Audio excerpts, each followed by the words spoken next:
ترک بارڈر پر دونوں پیر ٹوٹنے کے بعد اسی صحرا میں پانی کی تلاش کے لیے یہ میرے پاس آخری موقع تھا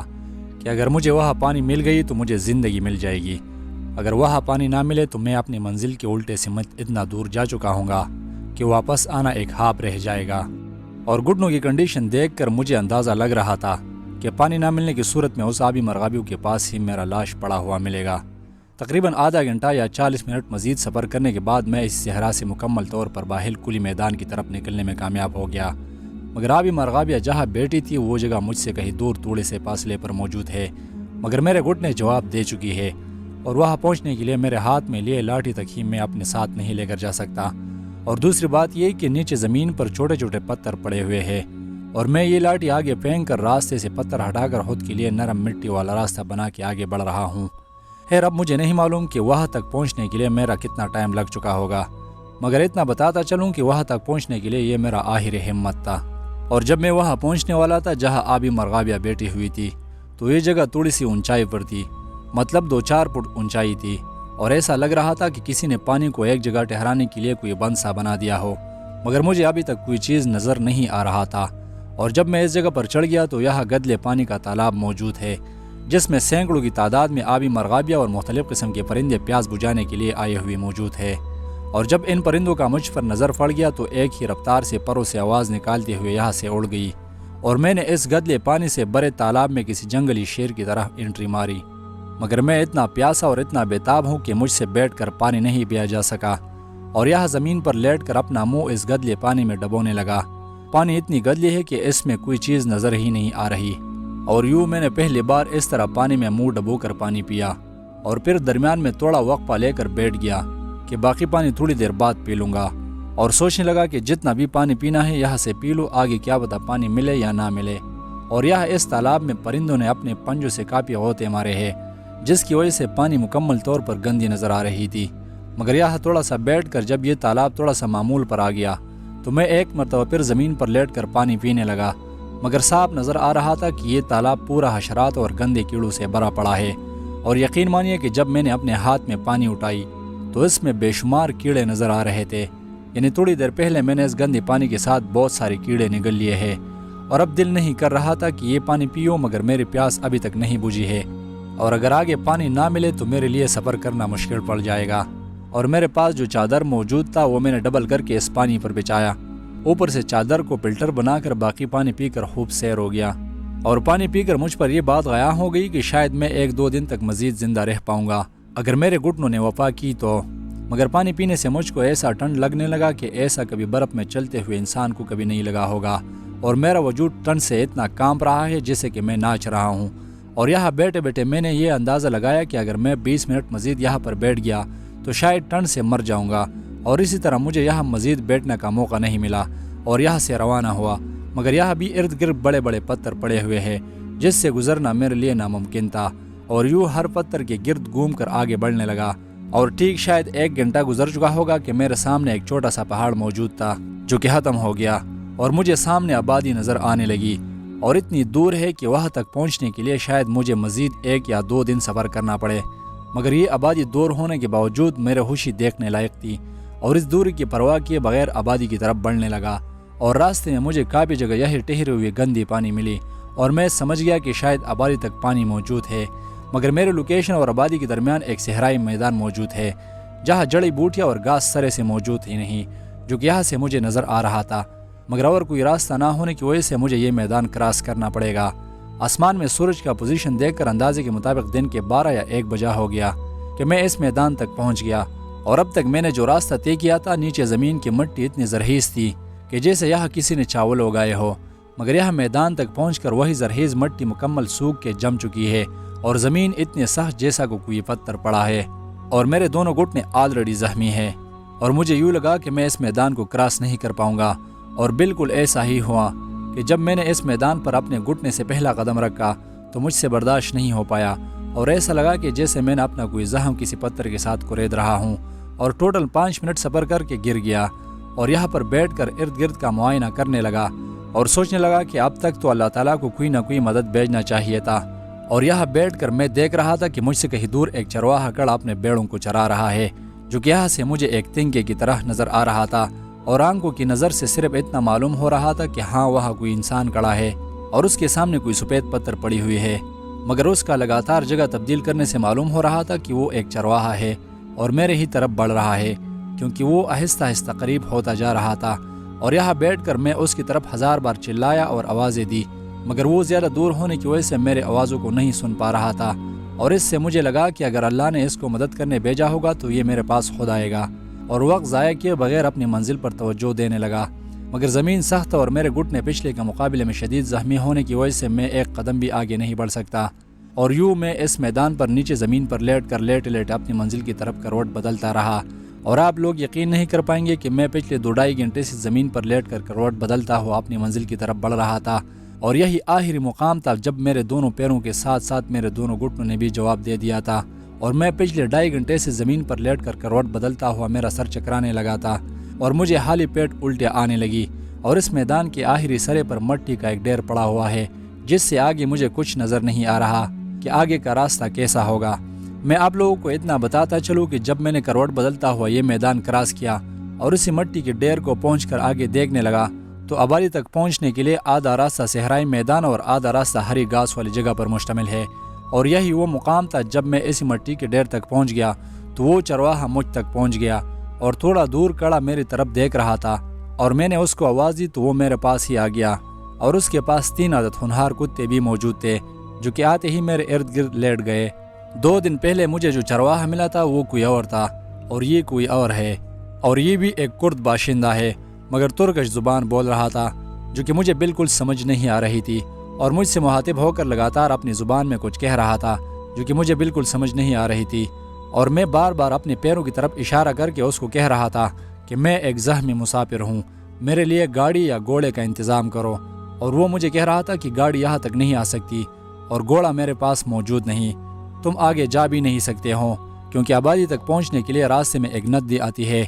جس میں پانی کا مقدار زیادہ ہونے کی وجہ سے تم اس کو کراس نہیں کر پاؤ گے، تو لہٰذا آپ کی بلائی اس میں ہے کہ اگر آپ کا کوئی گاردش یا ارکدش یعنی بھائی یا دوست یہاں پر موجود ہے تو اس سے میری بات کرا دو، میں آپ کے لیے کچھ انتظام کر لوں گا۔ بصورت دیگر آگے بڑے مقدار میں سو یعنی پانی موجود ہے جو کہ آپ کو بہا لے جائے گی، اور یہ کچھ الفاظ تھے جو کہ میں نے ہڑتال ڈرامے سے دیکھے تھے، اور کہہ رہا تھا کہ آگے پولیس کڑی ہر گھر کی تلاشی لے رہے ہیں، تم ایسا چلتا ہوا پکڑا جاؤ گے۔ خیر ہم دونوں کے درمیان کافی ٹائم تک تکرار ہوتی رہی، پھر اس نے کسی گاڑی والے کو کال کی، اس نے آنے سے انکار کر دیا کہ آپ کا لوکیشن روڈ سے دور ہونے کی وجہ سے وہاں گاڑی نہیں آ سکتی، اور اس نے مجھ سے معذرت کی کہ میں آپ کے لیے عربے یعنی گاڑی کا انتظام نہیں کر سکتا۔ تو اس دوران بکریوں کے درمیان میں گدا کڑا تھا جس کے اوپر کچھ سامان پڑا ہوا تھا، اور میرا نظر اس پر پڑ گیا، تو میں نے اس کو کہا کہ مجھے اس گدے پر اس آبادی تک لے چلو، مگر پہلے تو وہ انکار کر رہا تھا کہ نہیں میں ایسا نہیں کر سکتا، اور بعد میں پھر کچھ کہہ رہا تھا جو کہ میرے سمجھ میں نہیں آ رہی تھی، اور اپنے جیب سے موبائل نکال کر مجھ سے کہنے لگا کہ یہ لو اپنے دوست کو کال لگا کے مجھ سے بات کرا دو۔ تو میں نے چونکہ اپنے سارے موبائل نمبر پینٹ کے بلڈ پر لکھے تھے تو بلڈ نکال کر استنبول میں موجود انصار کا دوست منصور کو کال کرنے لگا، اور موبائل اس چرواہے کو پکڑا دی کہ لو میرے دوست سے بات کرو۔ یہ دونوں کافی ٹائم تک ایک دوسرے کے ساتھ باتیں کر رہے تھے، مگر مجھے اندازہ لگ گیا کہ منصور بھی بوتل ہے، اس کو بھی ترکش زبان سمجھ نہیں آ رہی تھی۔ خیر 2-3 مرتبہ منصور نے کال کاٹ دی، اور پھر میں نے دوبارہ اس کو کال کر کے کہنے لگا کہ میں انصار کا دوست بارڈر پر زخمی پڑا ہوں، میرے لیے گاڑی کا انتظام کرو۔ خیر میں اس کو ذمہ دار بھی نہیں ٹھہرا سکتا کیونکہ اگر وہ استنبول سے میرے پیچھے گاڑی بیچتا تو کم سے کم 8-10 ہزار لیرہ کاسٹ کرتا جو کہ عین موقع پر اس کے پاس موجود نہیں تھے، اور یوں منصور نے اپنا موبائل بند کر دی، اور یہاں بیٹھ کر مجھے اندازہ لگ گیا کہ میں جس دوست کے بھروسے استنبول جا رہا ہوں وہ شاید مجھے وہاں نہ ملے، اور اس طرح منصور سے بات نہ ہونے کے بعد یہ چرواہا مجھ سے کہنے لگا کہ اگر میں آپ کو گدے پر بٹھا کر اس آبادی تک پہنچاؤں تو تم مجھے کتنے ڈالر دے دو گے اور کیسے؟ میں نے اس کو اشاروں میں سمجھایا کہ میں ڈالر کا کچھ انتظام کر لوں گا مگر تم مجھے وہاں تک پہنچاؤ صرف، مگر یہ چرواہا بضد تھا کہ مجھے ڈالر یہاں اور اسی جگہ چاہیے، تو میں نے اس کو اشاروں میں سمجھایا کہ میرے پاس کچھ لیرے موجود ہے، میں آپ کو یہ دے دوں گا، اور مجھے پتہ بھی نہیں تھا کہ یہاں ترکش لیرے کا کیا ویلیو چل رہا ہے، تو اس نے لیرے کا نام سن کر مسلمان ہو گیا اور کہنے لگا کہ ٹھیک ہے میں آپ کو آگے لے کر جاتا ہوں، مگر پہلے تم دکھاؤ کہ تمہارے پاس کتنے لیرے موجود تھے۔ میں نے اس کو کہا کہ وہ لیرے میرے جوتے کے اندر میرے ٹوٹے پیر کے تل کے نیچے پڑے ہوئے ہیں، اب آپ اس کو دیکھ کر مجھے کیوں تکلیف دے رہے ہو؟ مگر وہ پھر بھی بضد تھا کہ نہیں دکھاؤ تمہارے پاس کتنے لیرے موجود ہے، اور یوں میں نے یہ جان لیا و در سیکھ کر ٹوٹے پیر سے جوتا نکال کر وہی 30 لیرے اس کو پکڑا دی جو کہ راستے میں مجھے افغانی لڑکوں نے دی تھی، اور اس نے یہ لیرے شاپر سے نکال کر میرے ہاتھ میں واپس پکڑا دی کہ نہ یہ کم ہے، میں آپ کو آگے نہیں لے کر جا سکتا، اور ایک دفعہ پھر بضد ہو گیا کہ تم اپنے جیب میں تلاش کرو، کہیں نہ کہیں رقم نکل جائے گا۔ تو میں نے اس کو کہا کہ میرے پاس مزید رقم موجود نہیں ہے، اور اگر آگے لے کر جانا ہے تو آپ کی مرضی، نہیں لے کر جانا ہے تو بھی اللہ آپ کا بھلا کرے، میرا وقت قیمتی ہے، میں نے یہاں سے نکلنا ہے۔ تو یہ یہاں سے گدے کی طرف روانہ ہوا، اور پیچھے سے میں نے کہا کہ بوسڑے والا میرا سارا وقت برباد کر دیا، اور نہایت تکلیف برداشت کر کے اپنا جوتا اپنے پیر کو واپس پہنایا اور یہاں سے آگے کے لیے تیار ہوا، مگر پیچھے سے اس چرواہے نے آواز دی کہ روک جاؤ، اور اپنے گدے سے وہ سامان اتار کر کوئی چیز ہاتھ میں پکڑا ہوا میرے طرف بڑھ رہا تھا۔ جب وہ قریب آیا تو اس نے مجھے ایک عدد ایکمک ہاتھ میں پکڑا دی جو کہ سینڈوچ کی طرح درمیان میں چیرتا ہوا اندر زیتون کے کالے دانے پڑے ہوئے تھے، اور اس ایکمک کا ایک طرف سڑا ہوا اور دوسرا کھانے لائق تھا، اور میں یہاں بیٹھ کر اس کا شکریہ ادا کر کے اس کو کھانے لگا، مگر ارد گرد لمبے لمبے پہاڑ اچانک بادلوں نے گیر لیے، اور پہاڑوں کے سروں کو دیکھ کر ایسا لگ رہا تھا کہ شدید طوفانی بارش آ رہا ہے، اور آسمان گرج رہا ہے، اور آسمانی بجلی کی آوازیں اتنی خطرناک ہے جیسے کہ سن کر کان پھٹ جائے۔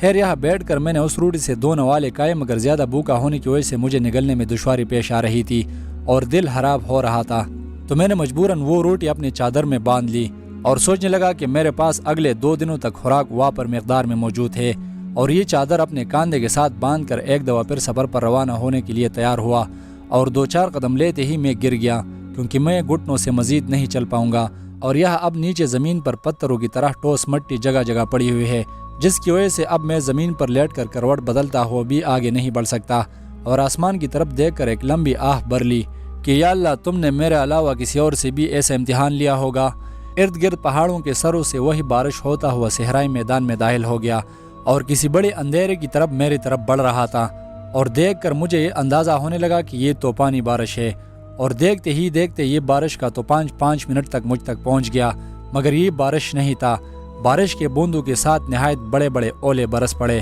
اور اولوں کا ایک ایک دانہ میرے سر سے ٹکرا کر یوں لگا کہ کسی نے پتھر ماری ہو، اور مجھ سے رہا نہیں گیا، اور اس زخمی گھٹنوں پر دوڑ کر سامنے ایک بڑی پتھر پڑی ہوئی تھی اس کے نیچے اپنا سر چھپانے لگا، مگر میرے باقی وجود پر اولے برس رہے تھے، تو میں نے اپنا چادر کھول کر اپنے وجود پر بچھایا، مگر میں چادر کو ڈال بنا کر کب تک اولوں سے چھپ سکتا تھا۔ آپ لوگ یقین نہیں کر پائیں گے کہ آسمان اتنا زور سے گرج رہا تھا، اور اس قیامت خیز سما میں آسمانی بجلی آسمان سے ہوتے ہوئے میرے آنکھوں کے سامنے اسی صحرائی میدان سے ٹکراتی ہے، اور اس کا شعلہ مجھے صاف نظر آ رہا ہے، اور 1 نہیں 2 نہیں بلکہ لگاتار ایسی بجلیاں گر رہی ہے، اور یہاں پتھر کے نیچے اپنا سر چھپائے ہوئے مجھے یہ فکر کھائے جا رہا تھا کہ کہیں ایسا نہ ہو یہ آسمانی بجلی مجھ پر گرے۔ خیر بہت ڈراؤنا سین تھا، مگر کچھ دیر تک یہ اولے برس پڑے، اور پھر اولوں سے برف بننے لگی جو کہ ہلکی ہلکی برس رہی تھی، مگر اس سے اور کچھ ٹائم بعد یہ برف بارش میں تبدیل ہو گئی، اور یوں اس طرح اس قیامت خیز گرج چمک کے ساتھ زوردار بارش ہو گئی، اور میرے وجود کے کونے کونے تک پانی پہنچ گئی۔ اب مجھے نہیں پتا کہ کتنی ٹائم تک بارش ہو چکی ہوگی، مگر جب یہ بارش رک گئی تو میں نے اپنے ماتھے سے پانی صاف کر کے ایک دفعہ پھر اپنے سفر پر روانہ ہونے کا ارادہ کر لیا، اور سفر پر نکلتے ہی نیچے زمین سارا کیچڑ بن گیا ہے، اور دل میں خیال آیا کہ اس ٹائم بارش کی کیا ضرورت تھی برسنے کو، کیونکہ مجھے اندازہ تھا کہ اب میں گھٹنوں پر چل نہیں پاؤں گا، اور اب زمین سے کیچڑ بن گئی ہے تو اس پر لیٹ کر میرے لیے کروٹ بدلتا ہوا آگے سفر کرنا مشکل تھا، مگر اس کیچڑ زدہ زمین پر 5 منٹ تک سفر کرنے سے میرے گھٹنوں کو کوئی اعتراض نہیں ہوا، اور بارش کی وجہ سے زمین اتنی نرم ہو گئی ہے کہ جہاں میں اپنا گھٹنا رکھ دوں تو وہ زمین کے اندر 4 انچ تک دنس جاتی ہے، اور اس سے مجھے اتنا اچھا محسوس ہونے لگا کہ جیسے کسی نے زمین پر پوم بچھائی ہو، اور اس بارش برسانے کے لیے اللہ تعالیٰ کا شکر ادا کر کے پچھلے کے مقابلے میں اور تیزی سے اپنی منزل کی طرف بڑھنے لگا، مگر جگہ جگہ ٹھہرے ہوئے پانی کا سامنا بھی کرنا پڑا، جس کی وجہ سے میرے دونوں جوتے پانی سے بھر گئی، اور ٹھنڈ کا مقدار اتنا بڑھ گیا ہے کہ آپ سوچ بھی نہیں سکتے۔ خیر اسی صحرائی میدان میں سفر کرتے ہوئے مجھے سامنے ایک مٹی کا ڈھیر نظر آ رہا تھا، اور دل میں یہ ٹارگٹ رکھا ہوا تھا کہ وہاں تک پہنچ کر میں سانس لوں گا، اور یوں کچھ دیر بعد میں وہاں تک پہنچ گیا، مگر وہاں تک پہنچتے ہی کہیں دور ایک چرواہا گھوڑے پر بیٹھا ہوا بارڈر کی طرف بڑھ رہا تھا،